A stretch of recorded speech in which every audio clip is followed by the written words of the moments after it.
My name is Osman, you can see, and I would like to welcome you all, especially our speaker, Ambassador Tariq, Osman, Hyder.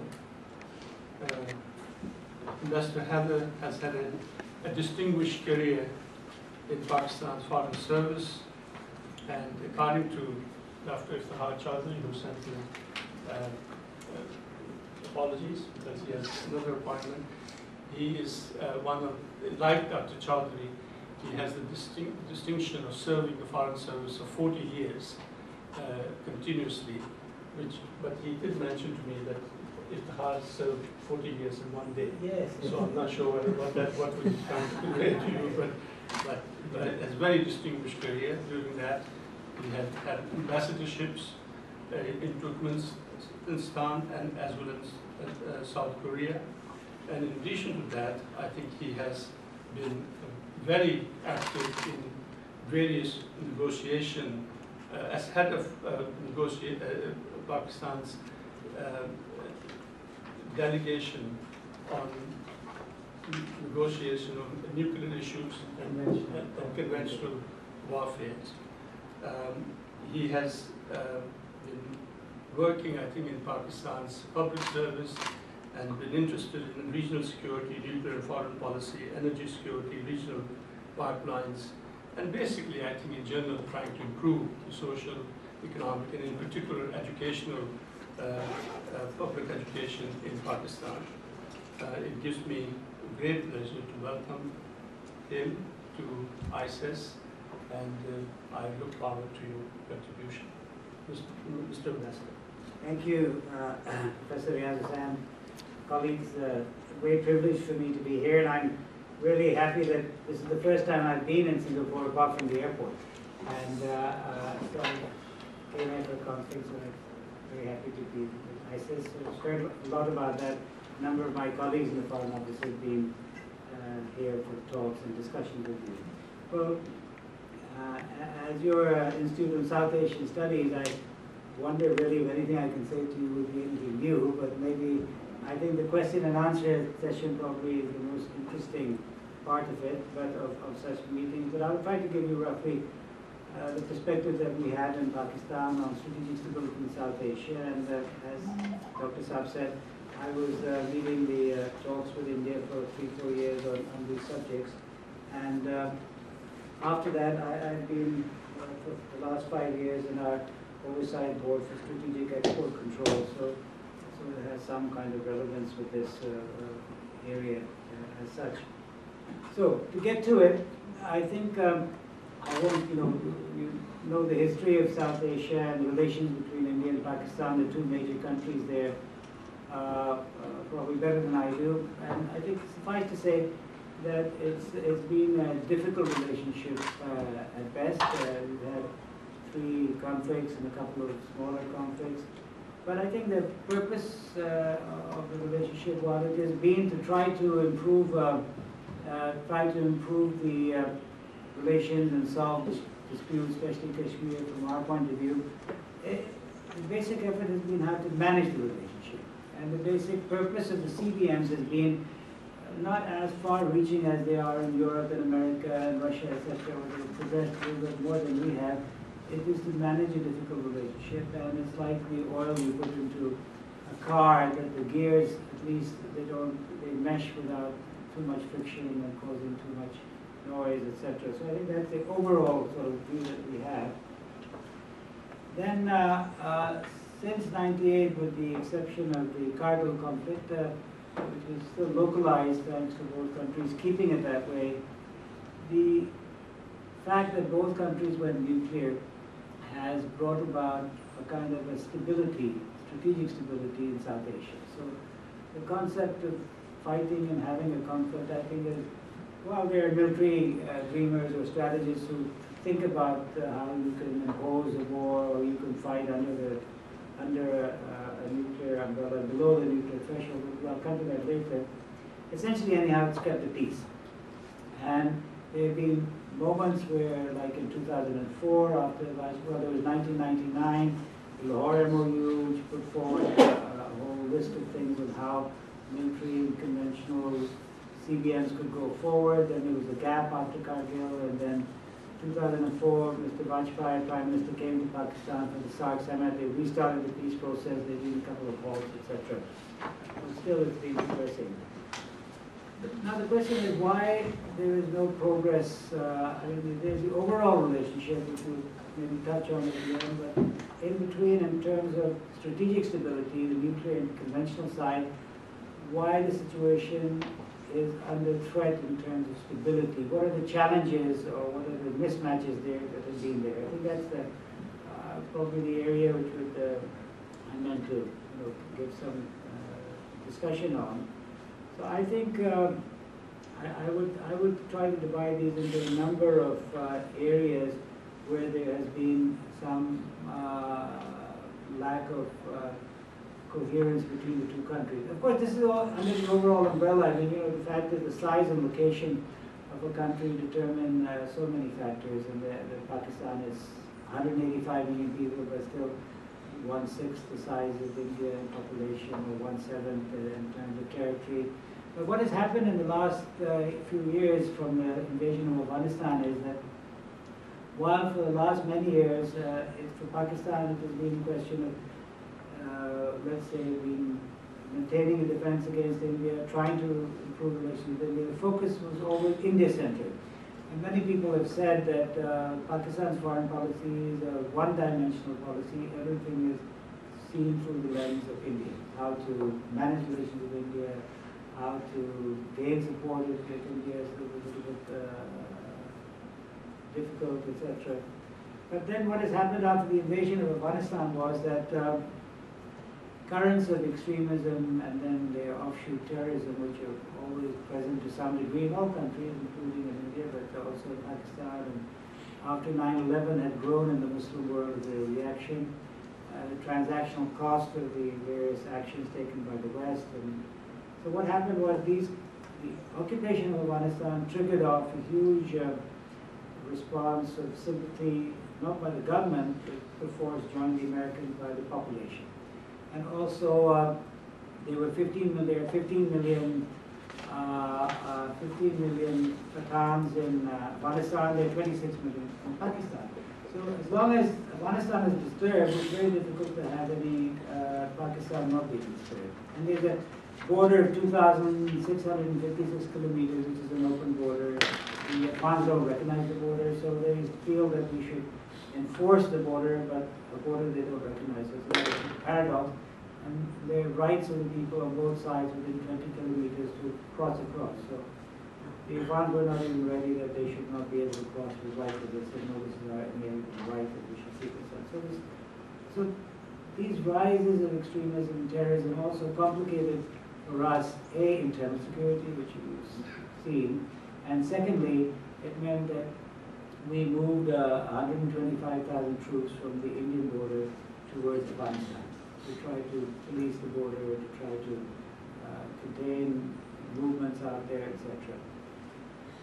The reason I say this is that the perceptions on both sides of each other's intentions are always a little bit different. For instance, recently, a number of Indians have written, like Sham Saram, that Pakistan is implacably hostile to India. I think I speak having been part of the discussions in the government and whatnot for the last 9-10 years, since 2003. That the feeling has been a consensus amongst the army, which is meant to be hardline, the intelligence agency, which is meant to be hardline, the bureaucracy, and increasingly now all the political parties, that we need better relations with India. If you want to look at it cynically, you could say, look, we want space to build ourselves up. I think every country wants to do well economically, because that's the basis of their strength and prestige and position. And we need better relations with India to give ourselves that space. So I don't find that there is any kind of implacable hostility towards India or any question of trying to do that.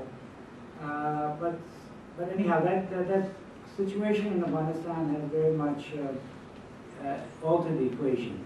We used to be apprehensive of a two-front threat, and that two-front thing in the sense of dissension and insurgency and destabilization from Afghanistan. So certain groups and individuals and intelligence agencies. That has come to the fore, which has complicated our own internal security. The internal security being, in any case, difficult as it is. Then when it comes to the purely India-Pakistan area, there are 3-4 areas here. One is the military disparity. The military disparity between the two countries, with India's economic growth rate has gone down a little bit now, but anyhow, it's been consistently increasing. Our budget, which is something like 1/7 of the Indian budget, where we would expect we try to keep a 1-to-3 defense ratio. Our budget, we try to ensure that in terms of inflation, we keep to a baseline, but not increase it, because it's difficult for us to have the resources to do that. The Indian budget has been increasing by leaps and bounds, and it's quite every year. Of course, it's their right to do so, but this means that this military disparity on the convention side and also strategic side continues to mount. The second thing is the technological mismatch, because for a number of factors I'll come to later, the US-India nuclear deal thing. The Western countries are not only supplying many arms systems to India, which they pay for, of course, and also technology. So that technological disparity is increasing. And then when it comes to the strategic side, that's where we find a lot of difficulty, because what happened in 2005 when the US-India nuclear deal was put forward, it was our feeling that the Americans had a great opportunity to introduce strategic restraint into South Asia. They had a lot of leverage, because when the Americans, for their own geostrategic reasons in China, etc., they were keen. They always had the in 62 to have India as a model, a democratic partner, etc. One of their strategic pivots. But what was the situation? The Americans say that there were 24 Indian reactors, 8 were under safeguards, and we put another 8 under safeguards, so that's a plus for non-proliferation. But it left out 8 indigenous Indian reactors, which are like the Canadian Kandu model, natural uranium heavy water reactors. These are the reactors in smaller size that everybody uses, all the nuclear powers, to make plutonium. And these 8 reactors have a capacity of 2,160 megawatts, which, if you run them for making weapons-grade plutonium and not for power, you could produce enough for 240 nuclear weapons a year, 5 kilograms each of plutonium, which is a sort of baseline figure. And if you want to produce electricity and nuclear weapons, well, you can alter the ratio. Because basically these reactors, these are online reactors. You put in 1,000 bundles, you can take out 100 after 6 weeks and turn it into plutonium if you want. And whereas light water reactors, which are 92% of the world's reactors, you put in a whole charge of enriched uranium and you keep it for a year and then you take it out. The resulting fuel, the resulting plutonium is not ideal for nuclear weapons. It can be made into nuclear weapons, but they're not that efficient, they're a bit heavier, etc., whatever. So we felt that this was a factor that the Americans should have taken into account, because we said all our power reactors, which are much less, are under safeguards, all our future reactors will be under safeguards. And this is the only example, apart from one French reactor, of any power reactor being out of safeguards. Then India has a very ambitious plutonium production breeder reactor program, and that means you put in 300 kilograms of plutonium, and after 7 years or 6 years you double it to 700 kilograms.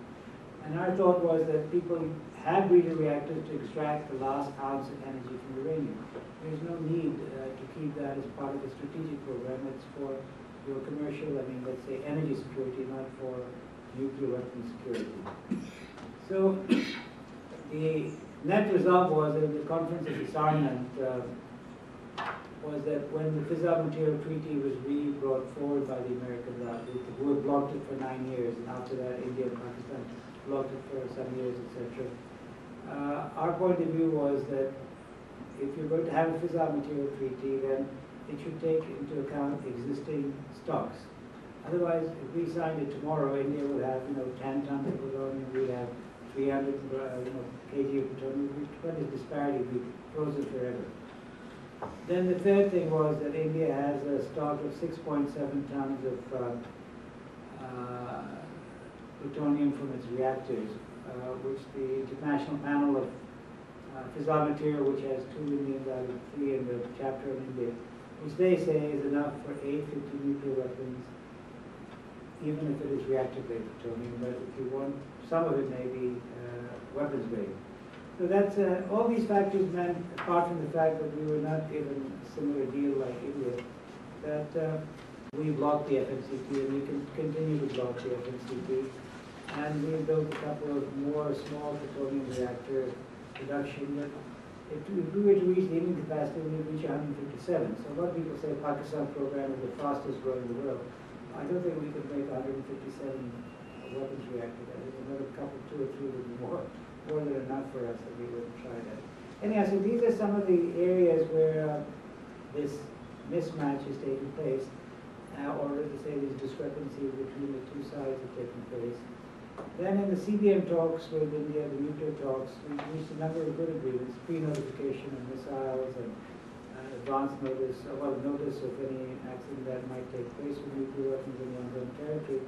But increasingly after 2007, we found that the Indian, despite resumption of talks a couple of years ago, have not accepted any new proposal for any new CBM. And I think they feel that we're in the big leagues now with America and Russia, so why do we need to talk to Pakistan or nuclear and other conventional matters? We talk to them not to achieve anything. And I think here is what we, at least I always say to them, or say when I write something, that they should take a lead from the environmentalists where they say, think globally, but act locally. So you can have your global ambition, but I think your partners or your neighbors in the nuclear field, I think one should try to reach some agreements with them, even on civil nuclear energy. We've offered on safety, we've offered all these things. And they say, well, we can do this with the IAEA, we don't need it. Anyhow, the other thing is then the doctrinal mismatch. We proposed to them that we should try to have agreements, an agreement that all defensive doctrines would be essentially defensive because the leaderships of both countries say we have no aggressive intention. But then I think India felt that they were sort of strategically checkmated because Pakistan had nuclear weapons. It was difficult to coerce Pakistan, or if their point of view was that we want to punish them if there's some terrorist incident. How can we do that when they have nuclear weapons? So they came up with this idea of what originally was called the Cold Start Doctrine, in popular terms, or the proactive doctrine, that you have a group of 8 army units along near the border, and instead of taking 15 days to mobilize as they did in 2000-2001 standoff, we'll be ready to strike within 24 to 32 hours. If we can go into Pakistan, not to conquer Pakistan or take over some territory and inculcate some punishment on them, and that will, they will then have to bargain with us to take it back. And just the fact that we are able to do so under the nuclear threshold will by be itself coercive, at least add to our capability, to our diplomatic capability to negotiate with them, or pressure them, or whatever. So the Pakistanis, I had always written that we shouldn't discount that Pakistan would have nuclear weapons, and this would include tactical nuclear weapons. That's the name of the game for everybody. But then Pakistan, they tested a short-range missile, a Nasser 9, which is just 60 kilometers, which they said can't carry nuclear weapons. So that was a signal to the Indians. Indian strategists in the government were very upset, and they said that, I didn't exactly say it's unfair, but they said you're using weapons which can go out of control very easily, and second, terrorists can take them, and secondly, you're postulating nuclear weapons as a means of warfighting. So we said, no, our point of view is we thought there's a gap in deterrence, and we're plugging that gap. But some military strategists use this thing, the full spectrum deterrent. I don't personally agree with it. I think you have deterrence, you don't. I don't know exactly what is full spectrum, the hard spectrum deterrent. Anyhow, the thought was there. So while our idea was that while the Indian planners strategists, military people may well tell their political leadership that we have the ability to strike or punish or whatever Pakistan under the nuclear threshold, it would be very difficult for the Indian leadership not to take Pakistan's capabilities in hand. Because intentions is one thing, capabilities is what you work on.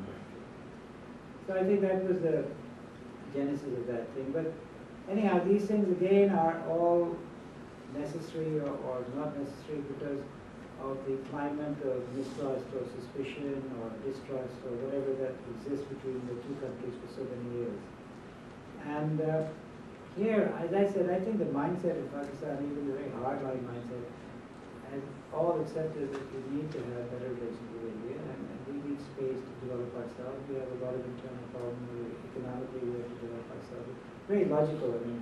And of course, apart from the overarching arguments that both countries have got massive parts of the population which are under the poverty line, we should try to do something for them, but instead of having to spend our money in arms races. We had proposed that from 1998 a strategic restraint regime to India. Let's have 3 interlocking factors. One would be nuclear restraint, including let's not have ABM systems, because if you have an ABM system, then the other side has to probably double its nuclear throw weight. You'll end up with more missiles. And while credible minimum deterrence is the goal, I think, for both countries, but still, it's not a static concept. It depends what the other country is doing. So that was an area where I think, in terms of the mindset of both countries or perceptions, while there could be distrust and suspicion and desire to have the capability, defensive capability, or even aggressive capability in case of bigger countries, at least in Pakistan the mindset was we need better relations for our own reasons, if nothing else is okay. And even recently, Mr. Nawaz Sharif in about 2 days has said if India takes 1 step towards us, we can take 2 towards them. I think a similar thing that Mrs. Gandhi said, Miss My Mother, whose father was ambassador in Delhi in 71, said to Mrs. Gandhi when they met, they had a meeting, said, we understand each other, our generation, let's do something for friendship now. And Mrs. Gandhi said, Begum Sahiba, you know, you're friends with China, how can you be friends with us? My mom said, you're so much bigger than us. You take 1 step towards that, then our relationship with China will be different. It's not that China will be our enemy, but we will not be using them or relying on them as some kind of defense against India or a relationship with them. But anyhow, so then I forgot to say one other thing that came out is that, you know, the Indians have this no first use doctrine. And they often say to us, why don't you have a no first use doctrine? So we say, look, the point is a no first use doctrine in an asymmetrical situation from a country which is weaker in conventional capability is really an invitation for a first strike conventional attack. And that it will be silly for us to accept the no first use. And apart from the Chinese, nobody has no first use apart from India. But the Indians, of course, don't trust the Chinese no first use because they say this is only a statement. You cannot rely on it if it comes to a particular situation. And our reply has always been that why don't we have an agreement on no first use of force? Have an overall agreement. You know, a treaty on friendship and cooperation and no first use of force. So that I think India finds also a little bit difficult. So like I said, negotiations went on for 4 years till 1998 and they haven't really been resumed until then. So then we come down to then what is our perception of what we have to react to, which is the Indian position in Pakistan. I think here we are facing kind of 2 paradoxical situations. On the purely military side of military development, if you look at the statements of the DRDO, where defense establishment is making their missiles and nuclear weapons chairman, or Director General Bay, you can see that they're developing a mix of capabilities. They want to have an anywhere, anytime, fast reaction force. They developed the Agni-5, which is 5,000 kilometers at a depressed firing range. They don't want to worry the Europeans and things. They're thinking about ICBMs, etc. So they have a tribe now, half a tribe in the sense that the Aryan will be seaworthy after a while, so they'll have nuclear submarines, and the tribe is, you know, the best way of having a second strike involvement capability.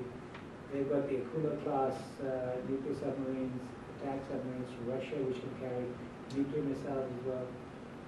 Well, what will happen in the end? Pakistan will have to develop a tribe as well, where there's conventional, conventional subs with mounted with cruise missiles or working towards a nuclear submarine. So, I mean, it's an unfortunate series of things which were, and nuclear submarines have as much command and control on a more lethal level and tactical nuclear weapons. So, but that's sort of, can the DRDO do all these things? Is it technologically driven, where there's a little bit of variance with the Indian leaderships in their view that we have massive retaliation, but otherwise we're not really we're not so much interested in weaponization.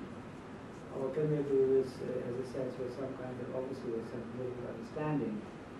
And then on the other side, if you look at the Indian Prime Minister, he's a man who comes from Gaur, region of Pakistan, I mean, his origins are from there. He's extremely respected in Pakistan, and there has always been a great hope ever since he's been there till now that since he stands very much for peace with Pakistan and wants better relations with Pakistan, that maybe we can try to break through this cycle of distrust and whatever for both countries. I think both countries are, of course, fault with this, not just one country or the other. And we have to break through this. But somehow, that sort of breakthrough, they had a chance with Musharraf before he became weaker. President Musharraf, that kind of breakthrough has not been able to take place. Well, there have been many efforts from our side also particularly. And what is the reason for that? One often really thinks about that, and I think I told you about the mindset of our people, which I think is somewhat changed, but if you look at India, you have the core establishment, which I mean the long-term establishment, which are the military leadership, the strategists, the foreign office people, etc., some politicians, they come and go. And their viewpoint in Pakistan is really quite different. I mean, I don't, maybe it's fair to say they want to have a total economic attitude, like they feel that India is the dominant power there, and Sri Lanka, Nepal, Bangladesh, Pakistan, in a sense, fall in line. And how to manage relations, or how they would like to keep relations with these countries within certain parameters, that's very irksome for the other countries. And that is why relations with all these countries in the periphery have been quite difficult at different times. They may be better now with the present government in Bangladesh, but otherwise they have not been so. Sri Lanka, Nepal, etc. And I think our impression always, at least my impression always, is that India would like to keep Pakistan under pressure, because that means they wouldn't like it to implode or collapse or whatever. There are tremendous problems with India, of course. But if it keeps under pressure, then in a sense it would be online with it. And since they always felt that we were trying to help the Kashmiri liberation movement, etc., I suppose their counter was through Afghanistan, although that process has stopped quite some years ago with Musharraf. So we find that a series of people coming in from Afghanistan and money and fund, trying to destabilize Pakistan, trying to destabilize other parts of Pakistan or Fatah, I suppose is an Indian attempt to try to keep us on balance in that case. So that also adds to that cycle of mistrust and suspicion, etc. So all in all, it's not a very happy situation. But I think really at the end of the day, the plus point is the peace dividend for both countries, if you can have an understanding, would be much better. Obviously, I mean, I just give an example, like two small anecdotes before I finish. My mother had written a book on Delhi because they stayed there 3 times, and it was called Delhi Yada. She took a line from the bar, and she sent it to the Prime Minister. And I went for one of the talks with the Prime Minister, and when you get up, you can shake hands. So obviously, we wouldn't say anything when there's just 2 Prime Ministers or 2 Foreign Ministers, Prime Minister and Foreign Minister talking to each other. So I shook his hand and I said, my mother was very touched that you sent her a letter to thank her for the book she sent you on Delhi. And of course, the Prime Minister reads Urdu, and in fact even his speeches in Hindi are written in Urdu, which he reads out. And he said to me, he said in Urdu, he said, your book is by my bedside, you have a book. There are many pictures of you were used in India. It's very, very gracious of him to write, very gracious to remember that. And so there was a lot of goodwill. And then a few years ago, I was talking with the Indian High Commissioner at some point when our relationship with America is usually a little bit difficult, ups and downs. And he said to me, Ambassador Saab, you know, if you were to let us, in a sense, take care of you, you would find much less problems. You would have problems with us, but much less than you have with America. And I think this is the problem in America. It's very difficult to have a total big brother attitude. You know, you have to have some, we made it smaller, but you have to allow that we would like a point of view which is independent, not necessarily hostile to you, but like a, so that kind of mindset about Pakistan, as long as that's there, then it causes certain problems. As I said, the mindset in Pakistan, because of economic and other reality, there may be some wisdom going in, is perceptibly very different now. And I hope that there can be some match on these matters sometime. And certainly with the present Prime Minister, I'm not saying I'm pro or anti the Prime Minister. He's tried very hard and is trying very hard now to get better relations with India. And I hope he gets some traction in that case. And as I said, India has to sort of really have a look at the plus points that could take place. And maybe there will be some situation will be better in the region, it will be more stable. And that's much better than strategic stability. Strategic stability is to keep the peace, but if you already have peace, then you can downgrade your strategic assets and work on economic cooperation, economic assets, etc. And that will have a fallout effect for the whole region. Because obviously, India and Pakistan not being eye to eye means that a lot of things, cooperation in Central Asia, Afghanistan, transit, economic cooperation, many things are kind of stuck in that kind of way. So, I hope I haven't done more than half an hour, but that's in a nutshell what I think, and I thought maybe a Q&A would be, I'm sure, more interesting. Thank you very much. Thank you very much indeed. We certainly would hope, that the Q&A would probably generate comments and issues to which you can respond. But may I just mention one or two observations? I'm not a specialist in any of the areas that you are, and I would, and you can dismiss my comments as one of those people who are not really not very knowledgeable. Listening to you, my impression was that the linchpin of strategic stability in South Asia, particularly India and Pakistan, is somehow related to equality in nuclear capabilities. I would have thought the relationship between India and Pakistan perhaps are shaped by the long-standing conflict over Kashmir. And I was wondering whether you'd be able to share, I'm sure you will be, but you could share with us your views, how that conflict, other conflicts that you think are because of the relationship between India and Pakistan can be resolved, and what contribution Pakistan can make. For example, in the resolution of Kashmir conflict, if I may just simply say, again, as an observer, would Pakistan be willing to accept the existing line of control as the international border in Kashmir? And the other comment I have, something which is closer to my own interest, is the quality of public education in Pakistan. And as you mentioned, it's one of your interests. I was wondering what are your thoughts on the quality of education, particularly the universities in Pakistan, and what is Pakistan doing in order to make the institutions of higher learning as world-class institutions. And these are just observations, and please forgive me if they're not in line with my comments. Will I answer just very quickly? I think everything you said is very pertinent. Well, I said that nuclear weapons basically are the core of strategic stability between India and Pakistan. But I was thinking that we're talking about strategic stability, which is the more in the military and conventional side, rather than looking at it from other aspects. Because as far as when I said we had offered a strategic restraint regime, the three interlocking things were nuclear restraint. Second was conventional balance, and the third was dispute settlement. Because obviously, unless you have dispute settlement, you do not have you're quite right, you said you cannot have long-term stability.